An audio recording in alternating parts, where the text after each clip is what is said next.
BNP আমি তারেক জিয়াকে এই আজকে আপনাদের মাধ্যমে তারেক রহমান সাহেবকে জানাতে চাই, আমার উসমানের মাথায় গুলি না, বাংলাদেশের মাথায় গুলি, স্বাধীনতা সার্বভৌমত্বের মাথায় গুলি, আমার উসমানের মাথায় গুলি না।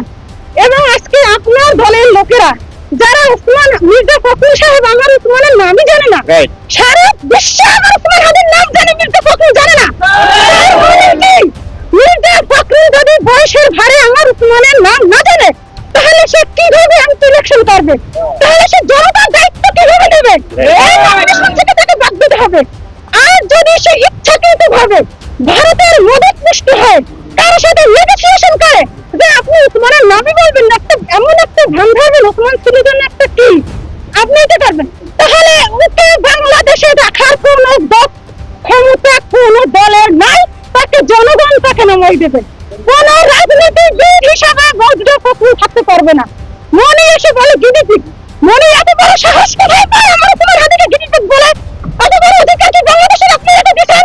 বাংলাদেশে আপনাদের জনতা দিয়েছে, মনে দিয়েছে সে বিএনপি সাইনবোর্ড দিয়ে উসমানকে বলে গিনিপিগ। হঠাৎ করে আসছে না, হঠাৎ করে আবার চলে গেল।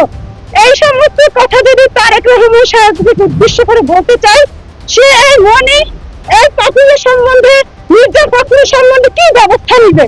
যদি ওরা দলীয়ভাবে কোনো ব্যবস্থা না নেয় তাহলে আমরা বুঝবো যে এটা তারেক রহমানের কথা, এটা তারেক রহমানের কথা। আর যদি উনি ব্যবস্থা নেয় তাহলে বুঝবো যে এটা ওদের কথা, ওরা ভারতের সাথে নেগোসিয়েশন করবে। কথা একটাই, ইনসাফের বাংলাদেশ চাই, একটাই আমার কথা, একটাই ইনসাফের বাংলাদেশ চাই, সততার বাংলাদেশ চাই। বাংলাদেশ জিন্দাবাদ, ইনকিলাব জিন্দাবাদ।